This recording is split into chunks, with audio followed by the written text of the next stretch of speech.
Hey everyone, we are going to do section 11.2 now, which is a continuation of what we were just talking about in 11.1, which was sequences. Now we're going to do a series, and the setup is a little bit the same, so we'll kind of look at that in just a minute.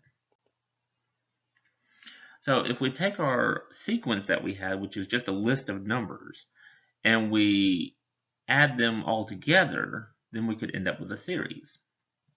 And so if we took our A1, A2, A3, A4, and so on, add them all together, sometimes you might get a finite number, and sometimes you just get just infinity. It just keeps getting bigger and bigger and bigger. This is called an infinite series, or in our case, just a series, notated as this expression down here at the bottom. Oops, I did not mean to draw all that right there. Try that again. This little expression right here at the bottom. The summation as n starts at 1 to infinity, just like on the last section, we went from 1 to infinity, plugging numbers in, but now we're going to add all those numbers up. Or if it's understood to start from 1 to infinity, sometimes you can use this other notation on the right-hand side. It is impossible to find a finite sum for something where you add up all the integers starting at 1 to infinity, for instance. 1, 2, 3, 4, 5, 6, 7. If you add them all up, you won't get a finite sum. The only way to get a finite sum on a series like that would be to truncate it somewhere. But if we add terms of a series like 1/2 plus 1/4 plus 1/8 plus 1/16, it keeps getting smaller and smaller and smaller and smaller for each additional term that we add. And so possibly we could actually get something to add up. And in this case we do. If you take half and a fourth and an eighth and a 16th and a 1/32 and so on, you get ever closer to the number 1. And so actually, if you add infinitely many fractions together, you can get the number 1. And we may also use something called partial sums to determine if the series has a sum. Partial sums is where instead of adding all the infinitely many terms together, we add what we think would be enough to figure out what it's going towards, especially if it's getting smaller and smaller and smaller for each additional term. So that's what this looks like. So given a series, the series up here at the top, so you're starting with a sub 1, going a sub 2, a sub 3, adding them all together. Then what we could do is say, well, somewhere along the way, we could literally cut it off. And so we'll call that S sub n, which would be the nth partial sum, where we'll add up only a finite amount of those a's to get our sum. The idea here is that eventually what you're adding into it is so negligible it doesn't really matter. So if the sequence S sub n, this partial sum, is convergent and the limit exists, then the series would be convergent, and we would say that that series converges to that limit S. Or, like this notation down here, the sum of that series would approach S. And S is called the sum of the series. And if you can't find that S, if it ends up diverging, then your series is called divergent. So a few theorems here. The number 6 one says if the series is convergent, then the limit has to equal 0 of the sequence. So we can take that theorem and use what we call the test for divergence, which says if you have a series, if you have a sequence, and you're going to take the limit of that sequence in going to the infinity of a sub n, if that limit does not exist, or if that limit does not equal 0, then the series, the summation part, is divergent. You can never, never, never, never, never, never use this theorem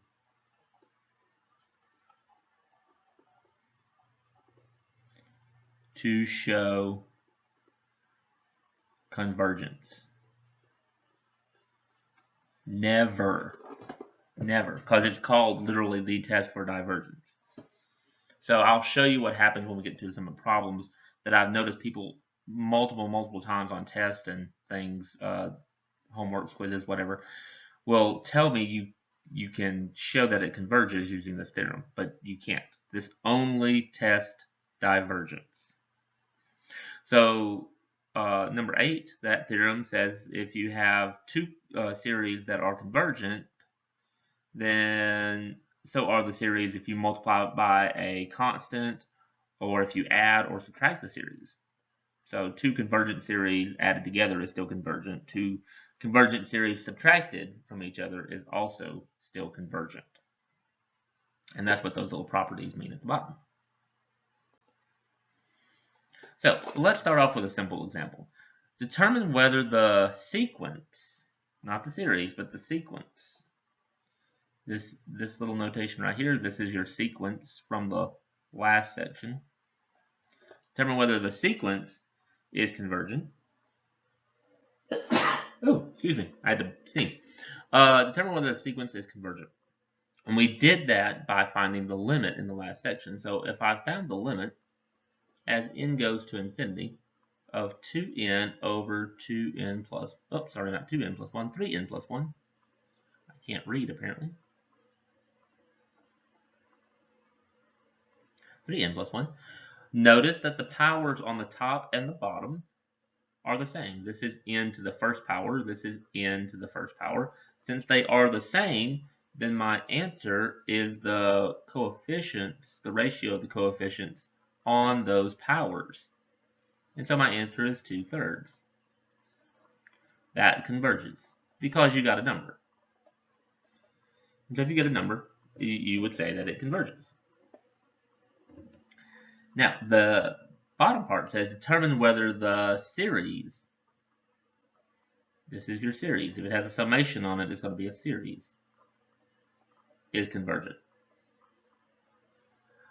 I know from the test for divergence that this has to be divergent. Hopefully you all noticed that. The test for divergence that said if your limit does not exist or it does not equal 0, then it is divergent. My limit is going to 2/3, which is not 0. And so since it does not go to 0, I got a number other than 0. This implies this is divergent. Now, some students will find a limit on a sequence and find out that the limit went to 0. And then on the second part, they'll say, oh, the limit went to 0, so it converges. That is not necessarily true. You cannot say that since it went to 0, it converges. All you can say is that since it didn't go to 0, or it's not undefined, then it has to diverge. But the other way around is not necessarily true, so please keep that in mind. One important example of an infinite series is called a geometric series. And so if you went far enough in geometry in high school, for instance, you may have seen a geometric series. You may have also seen what we call an arithmetic series. We're not going to really worry about arithmetic series, but this is a geometric series. A geometric series is obtained by multiplying each term by a common ratio.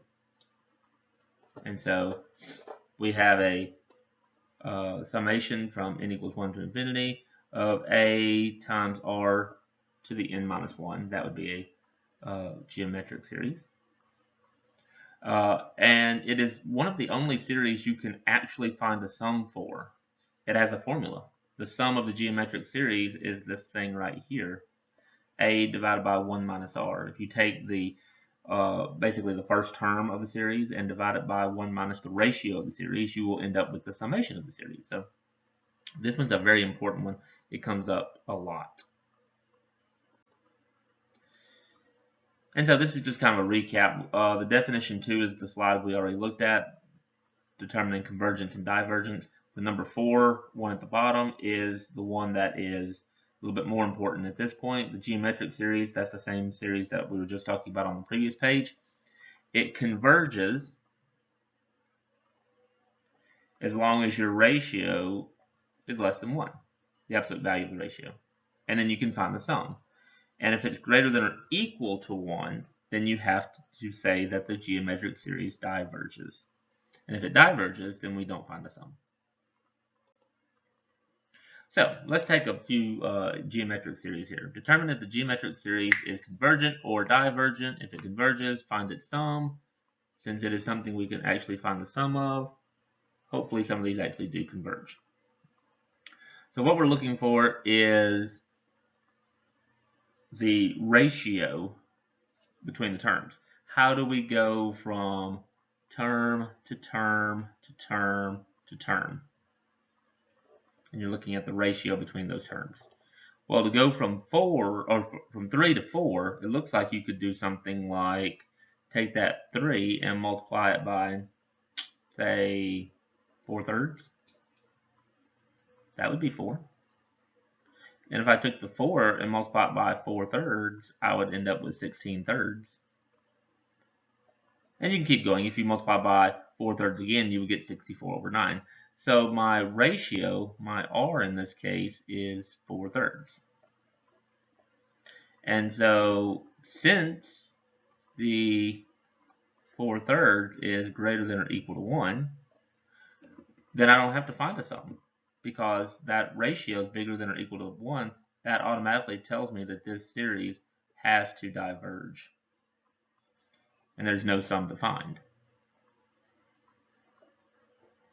On part B, what it looks like you're doing is basically dividing by 5.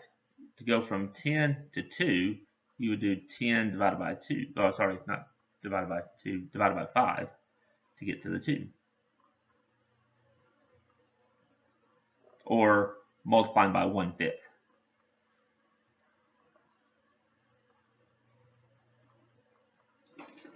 If you did another one, if you did 2 divided by 5, that would be the 0.4. And if you divide by 5 again, you would end up with the same thing.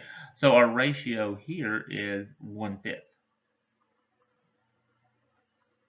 1/5 is less than 1. So I know it converges. If it converges, then I can definitely find the sum. Now, notice that what's going on here is the signs are alternating. It's positive, then negative, then positive, and negative. So technically, your ratio is negative 1/5, which is still less than 1 with the absolute values. But for our sum would be the first term divided by, that's your A, this is your A in this problem, divided by 1 minus your R, which is the 1/5. Oh, negative 1/5. So I get 10 divided by 1 and 1/5. So here, what I'm going to do is I'm just going to multiply everything by 5 on top and bottom and get this to be 50 over 5 plus 1. Or 50 divided by 6, which would be 25 over 3 if you were to simplify that out. And that would be your summation. This one converges. If it doesn't alternate, then we can just use the ratio to be just a positive 1/5. But since it's alternating, we need a negative 1/5. Okay, here's some more geometric series. Here they're written in the notation that you have the A R to the n minus 1. And so it's already written in the notation to kind of pick off the R automatically. And so the A is 12.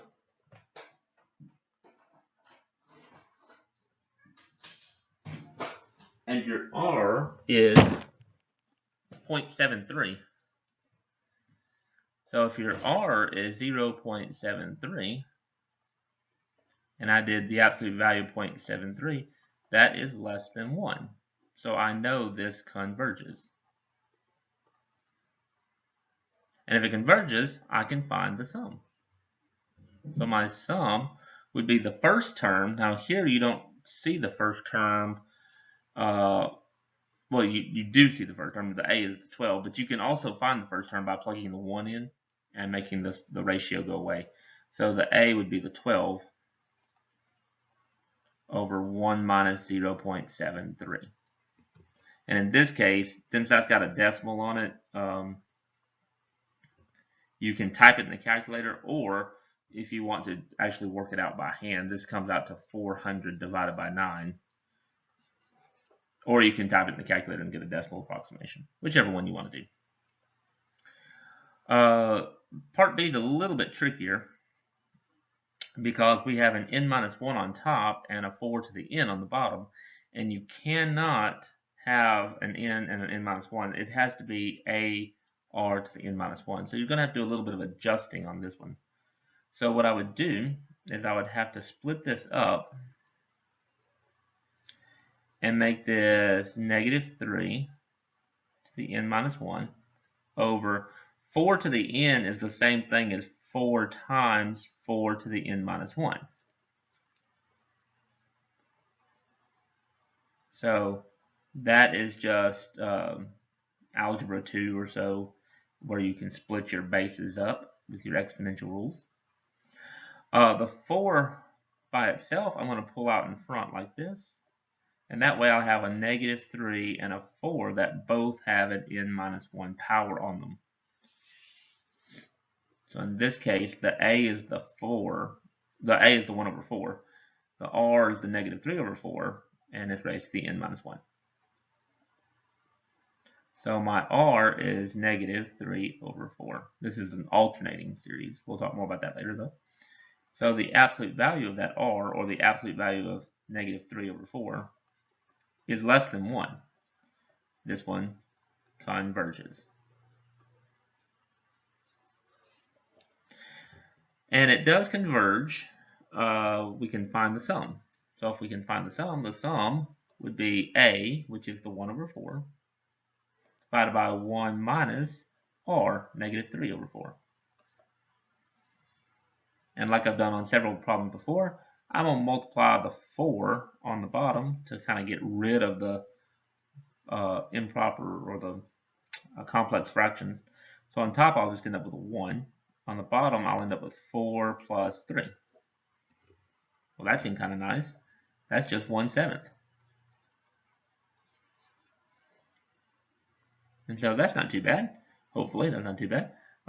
These both converge, and we can find the sums pretty easily. Okay, another popular series is what we call the harmonic series or the alternating harmonic series. The harmonic series diverges. If you start with 1 and then do a half and a third and a fourth and a fifth, and you add all of those fractions together, you're decreasing your fractions. They're getting smaller when they're getting added, but not small enough. And so this one just keeps on going and it diverges. This one here diverges.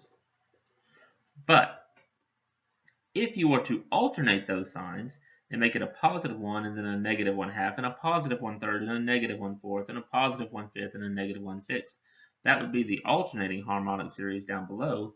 This one actually converges to the natural log of 2. In fact, if you went back to Cal 2, if you took Cal 2 here at Mississippi State, we usually cover in the improper integral sections how 1 over x diverges, but 1 over let's see, 1 over x diverges, 1 over x squared converges, those type things. The 1 over x would be the harmonic series. That's your diverging series. So let's look at this one. Determine whether the series converges or diverges. If it converges, find its sum. Now, if that's possible. So we don't know a whole lot of different ways to do this. So one of the ways what we're going to do is look to see, 1, is it either geometric, or 2, what's the limit of it and see if it goes to something where we could use the test for divergence for. So I'm going to do this one with the limit because I noticed the n on the top and on the bottom, they actually have the same power. So if I was to do the limit as n goes to infinity of 2 plus n over 1 minus 2n. Notice on top the highest power is n to the first power. The highest power on the bottom is also n to the first power. So my answer for this limit would be the ratio of the numbers that are in front.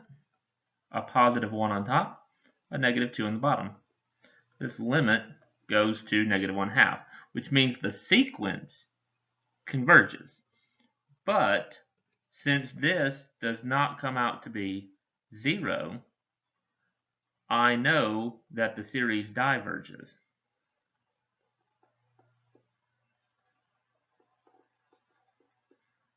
By the test for divergence. Just like that. Which is not too bad, right? Hopefully, not too bad.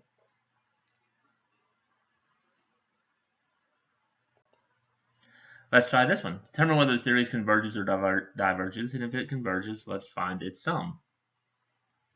Same idea. So either I got to try doing something with a limit or see if it's geometric. This one, I noticed, let's try the limit again. If I did the limit as n went to infinity of 1 over 4 plus e to the negative n. You might remember, this comes from Cal 2, that if I plug in infinity into an exponential, e to a positive infinity goes to infinity, which would be divergent. But e to the negative infinity would go to 0. So this infinity, this n getting bigger and bigger and bigger right here, makes this term go to 0. And so this comes out to be 1/4. Again, since it is not 0, then I know that this series diverges by the test for divergence.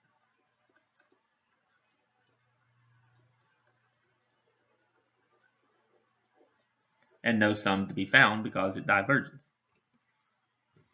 Keeping in mind, if I take this limit and it comes out to be 0, that does not mean it converges. You cannot say it converges by the test for divergence, so don't do that if it happens to come out to be 0.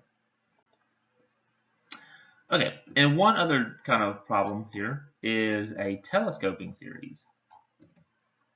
A telescoping series is a series where things just collapse in the middle. Like the third term and the fourth term might add together and cancel each other off. And it doesn't have to be ones right next to each other. It might be the third term and the fifth term cancel each other off. But everything starts canceling off. So we're going to show that this series converges and find its sum, but this is actually doing partial fractions, if you remember partial fractions from back in Cal 2. This is a case 1 partial fraction. So if I were to split this up, I would have to do an a over an n and a b over n plus 1. That would be 1 over n times n plus 1. So the a would get multiplied by n plus 1. The b would be multiplied by n, set it equal to 1. Some of you all were like, wow, I haven't done partial fractions in a while, and that's okay. On case 1, though, partial fractions, we can just plug numbers in. So if I were to let n equal 0, for instance, then I get a times 0 plus 1 plus b times 0 equals 1. Or a is 1, because everything else goes away. Or if I were to let n equal negative 1, then I get a times negative 1 plus 1 plus b times negative 1 equals 1. That would tell me that b is negative 1. And by the way, I'm picking the 0 and the negative 1 to plug in by what makes the denominators 0 on the original a over n and b over n plus 1. So this series is actually the series for n equals 1 to infinity of 1 over n minus 1 over n plus 1. And you can't really tell it's telescoping unless you just start plugging values in. So if I plug in 1 into each one of them, 1 over 1 would be 1, and 1 over 1 plus 1 would be 1/2. That's your n equals 1 term. Then if I plug in 2, I get 1 over 2 minus 1 over 3.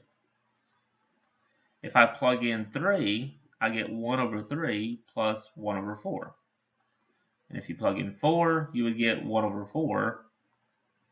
Oh, sorry, not plus. I put plus there by mistake. That's supposed to be minus sign. Minus. 1/4 minus 1/5. And you could keep going. But what you'll notice is this negative 1/2 and this positive 1/2 would cancel. This 1/3 and this 1/3 would cancel. This 1/4 and this 1/4 would cancel. There's a 1/5 here that would cancel with a 1/5 further down the line. Every single term along the way ends up canceling. All the way down through there. And so if you're going to infinity, then they'll always have a pair that will cancel off, which is kind of weird. And so the only thing that could possibly way down the line be left over is the 1, this one that is the very first one right here, this one right here. And then you could, because the first term always gets canceled with the previous second term. So, technically you could say, well, if the first term gets canceled with the previous second term, what happened to the second term of the last one? What happened to, there's a possible n minus 1 way down there somewhere that may not have gotten canceled. Well, it wouldn't matter, because as you're going to infinity, 1 over n plus 1 would go to 0. This term doesn't matter.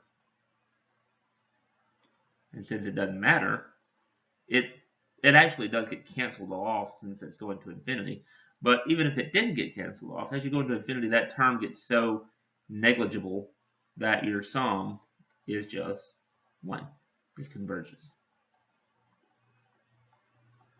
Telescoping series are not terribly popular, but I just thought I'd show you an example. You might see one on the homework too, but they're kind of cool. I think they're kind of cool. And so basically everything in the middle collapses down and you're left with the first term, or maybe the first 2 terms or first 3 terms or something like that. A finite amount of terms in the beginning that don't get canceled. So that's the end of 11.2. And so from here on out, from 11.3, 11.4, 11.5, what we're going to do is focus in on a particular type of series. And I'll show you what those different series are. And so that'll be the next several sections in a row.